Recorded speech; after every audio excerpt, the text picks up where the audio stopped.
So I hope you have all had an absolute great day, because today we'll be talking about Harmon Smith again. I know, it's not even been that long and we have to make another video about him, but I can assure you this video is worth the time. Even though a lot of people have already covered this video, he is genuinely upset over the success of Palworld, and I've never seen him this upset over a game before. Not even Elden Ring, Baldur's Gate, or any other game has made him this upset. Only Palworld could do it. I mean, I shouldn't be surprised. If it can piss off AAA developers, I'm sure it can piss off some fat Nintendo fanboy. So without further ado, let's just go take a look at his video and see how he starts it off.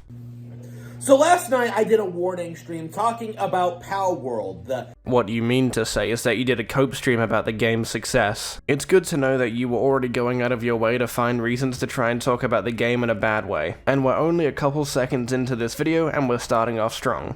the game that the indie YouTube scene is pretending is like gonna be the Pokemon killer, is gonna be some big thing. It has 500,000 concurrent players on Steam. It's sold over 1 million copies. It's over for the Pokemon company. It's over for Nintendo, right? I talked about what people were gonna do. I told you this was going to be a good start to a video. He's already making up a bunch of bullshit about how everyone wants Nintendo to fail or find a way to kill a Nintendo franchise. Also, we need to ask, how many calories did you burn shaking your arms like that? I have never seen you move like that. You're pretty fast for a fat man.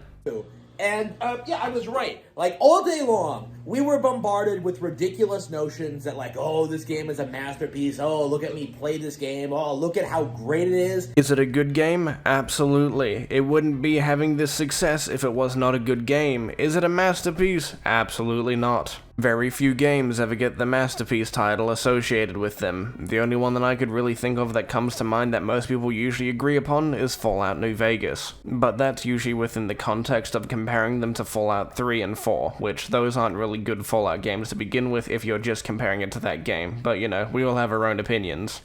And now that the hype session is over, much like Temtem before it, the game is completely forgotten. It is dwindling in popularity. Well, that aged like milk. You know, when you made this video, was it like, 3-4 million people bought the game, and now it's like, what, at nearly 9 million? I don't know about you, but that definitely seems like a forgotten game. Also, this screenshot really gives off the vibe of a forgotten game. I don't know what to tell you, but I don't think many people are playing that Palworld game. I heard it's only a really bad game. More and more people are starting to notice, like, what's going on. The game is being shilled. You know, YouTubers aren't exactly the biggest advocates for game quality anyway. Neither are journalists, Harmon. They have never given me one time in my life where I've sat down, listened to a journalist try to sell me a game. I would rather get all my information from an independent content creator because I know most of the time they're not gonna lie to me. But at the same time, I'm usually gonna listen to multiple videos before I make that decision if I'm gonna purchase a game or not, because I value multiple opinions instead of one. Right? They just jump onto trends, right? So with that in mind, with what's been going on, like, what can we learn from this, right? What can we learn from this experience? Well, first of all, it doesn't seem to be possible to use the same kind of techniques to prop up a game like this that the industry uses for Baldur's Gate 3 or whatever. That's right, guys. The media was out to prop up Baldur's Gate by using this secret technique. I haven't heard of it before, but apparently it's called actually being a good game. I don't know what it is. I've never heard of it, but apparently that's like a really secret technique that media do to talk about games. It's right up there with that other secret technique called good word of mouth. I've never heard of these techniques ever used before in the gaming media, but I bet you they do a lot of good things for those games that ever get them. Right, because Overwatch had like a similar kind of like thing where people came out and they tried screaming about, oh man, there are no colorful online shooters in this market. Overwatch is completely unique in this regard. And then meanwhile, like Splatoon came out last year, was better put together, like, remained relevant longer, right? And how is this related to Palworld? What does Overwatch gotta do? What does Splatoon gotta do? I'm just gonna say it here, but Team Fortress 2 is better than both of those. It's outlasted every game that's pretty much come before it that's tried to take its spot. The best way I can best describe your argument is like comparing Halo and Gears of War, even though they are two different types of shooters with two different types of audiences. One's a cover-based, one's more of a fast-paced action shooter. But then again, you could say that for both, as they're both pretty fast-paced if you played them. Was more unique and creative and had more interesting characters, right? Splatoon stomped Overwatch. in every single way. Splatoon stomped Overwatch in every single way possible. Are you telling me that Splatoon has way more porn than Overwatch? I mean, I don't know if that's true. Nothing will ever destroy my love for Widowmaker. And Roadhog. Roadhog is a very funny character. Very silly in the first game. Not sure how he is now. But I'll gladly tell you this, Harmon. I cannot name one Splatoon character. I didn't even know there were any characters in the game. I just thought it was a game that was PvP first and foremost, with nothing really to it. Now I should ask the question, is the Splatoon lore on the same level as Dark Souls? Has it got like a really convoluted lore, like how they tell you to make up the world around you? Like, what is it? Is Splatoon like post-apocalyptic? Like, how does it work? Shape, and form. But for the first 10 years, almost, yeah, about half that long, about 5 years, for the first several years, people were saying the exact opposite. Until Overwatch completely fell off a cliff, people were saying Overwatch was this big phenomenon. 40 million players online at once or something like that. It's one of the most popular things ever. Well, if it was so popular, it wouldn't have fallen off the way it did. Harmon, that's not how popularity works. Popularity only lasts for so long until you start to alienate your fan base like they did during the end of Overwatch 1. I didn't play the game often, but I had a lot of friends that played that game really competitively, and they said a lot of the issues started to happen around the mid to end of its life, which that is pretty average for most games. Same thing happened with my personal favorite game, For Honor. I don't even play the game much anymore because of its issues, but because they were bringing in new management and new talent to come into the studio to replace those that have to go on to other products and other projects, it goes on and repeats the process of only a good thing can last for so long. But for some reason, you believe a good thing can last forever. No wonder you suck the dick of Nintendo. You probably believe they have done no wrong.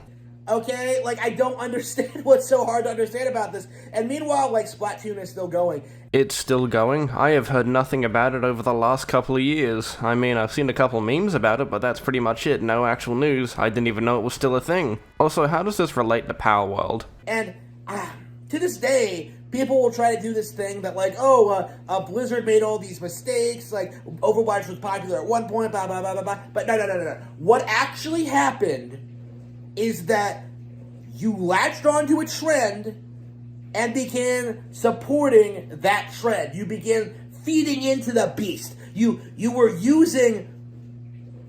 part of the process of pretending this game was some Game of the Year contender, right? And what does this have to do with Palworld? I don't think Overwatch has anything to do with that game. Why are we talking about Overwatch? Why are you bitching about that in a Palworld video? And I'm sure from Overwatch's success, it was a Game of the Year contender. Since I know nothing about its status at that time, I couldn't really care, as that's not the point of this video. Why don't you just start talking about Palworld? In reality, it wasn't really relevant in any way, shape, or form. Overwatch is a really interesting example. You're telling me one of the biggest and most popular team-based shooters is not relevant. It pretty much defined upcoming team-based shooters around that. But then again, it did get its ass beat by Team Fortress, the game that refuses to die. I would argue it's still the best team-based shooter out there. But then again, Overwatch cannot be understated, as its popularity probably defined a lot of games in the future. A lot of games have built itself around the team base and ultimate system that they used, but if it wasn't for Team Fortress 2, we wouldn't have Overwatch. So you can thank those two games for really defining the genre that they made of team-based shooters. Because right now, you can't even go back and play the Overwatch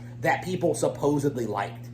That was the thing with World of Warcraft, was that, people thought that, if we just go back to WoW Classic, it'll be good again. But that didn't happen, right? Because the game was never good to begin with. That's right, guys, because WoW Classic was never on Nintendo, it was a bad game. That's like saying old school RuneScape was bad, and I would rather play that game over the dogshit slop that the modern AAA industry plops out every fucking year. And I'm gonna have to ask you again, Harmon, what does this have to do with Palworld? It was just a new, novel thing to you at the time, and you got tired of it. And you don't want to admit it, right? You don't want to admit that the game wasn't that good to begin with. So you kind of jump through hoops and make excuses and kind of justify your attitude. You kind of justify why you act this way about these products. You kind of justify why things are becoming so... I won't lie, everything you just said there genuinely just sounds like you whenever you cope for every bad decision Nintendo has made in the past. It's pretty much your content in a nutshell. But of course, you're not self-aware enough to actually realize that. Why these games are forgotten so quickly, right? Like Elden Ring, Baldur's Gate 3. like long term, these games are not going to be relevant. Oh my god, all these games that are still talked about to this day are apparently irrelevant? Oh, I don't know about you, that seems pretty correct from Harmon. Oh my god, not like everyone's waiting for the Elden Ring DLC or possible Baldur's Gate expansion. You know, Elden Ring is already trailing behind Dark Souls in best games ever made polls.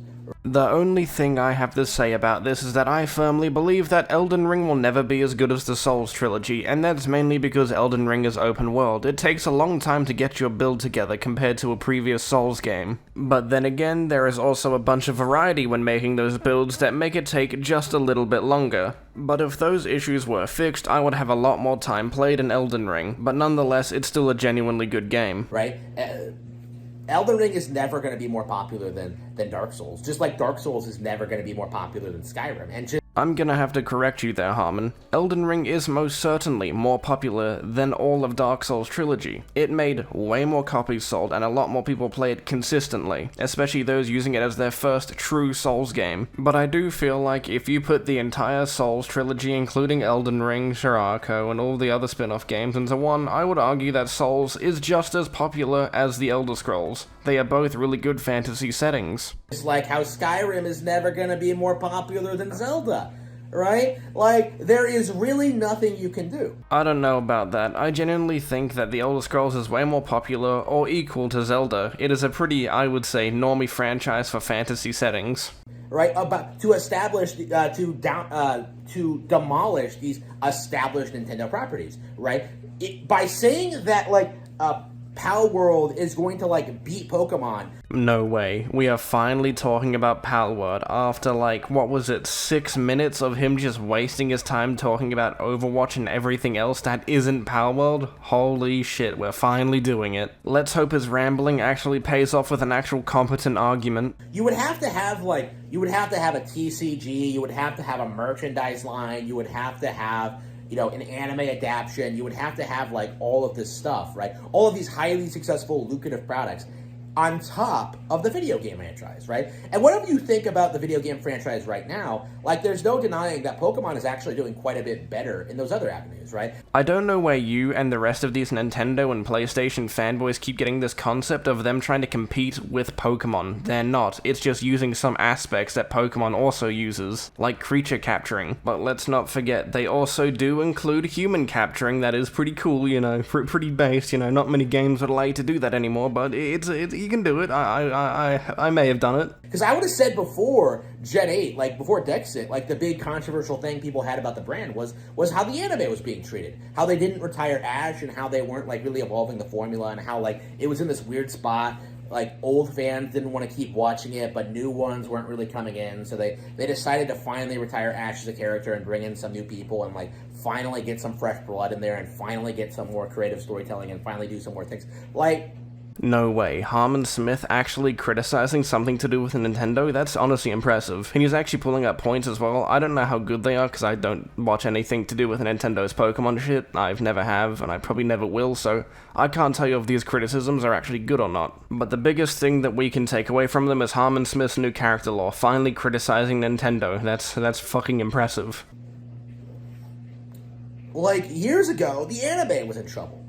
But then, like, the games picked up the slack now, and now with, like, the games kind of being attacked by these pretendos, like, the anime is kind of stepping up, you know? I have heard nothing positive about Nintendo's new Pokemon games. I've heard that they are very buggy and broken and don't really meet a quality standard of a AAA company. But that's mainly from the outside observation of these games. Like I've said, I've never played them, so I genuinely wouldn't know. So the best I can say is only you can really know if you've played them. But from everything I've seen, they're genuine dog shit. The TCG is stepping up, you know? Like, the mobile apps are stepping up. Like, there is no way in the world that Palworld, like a glitchy, uninspired, you know, straight up plagiarized mess, is ever going to topple Pokemon. Like I just said, the new Pokemon games are some of the most glitchiest things I've ever seen. That seems pretty hypocritical to call Palworld a glitchy game when looking at the other Pokemon games that have released recently. And that was obvious to me from the beginning, before I even looked at what the game was and what it was like. And before I started realizing that, like, wow, these are just Pokemon designs with, like, different typing. So you're telling me you knew it was going to be an apparent Pokemon clone without even seeing the game? I'm impressed. You've got some pretty good fucking, like, magic skills that make up some of the weirdest bullshit I've ever seen. Oh, it's called schizophrenia. Never mind. And different colors, right?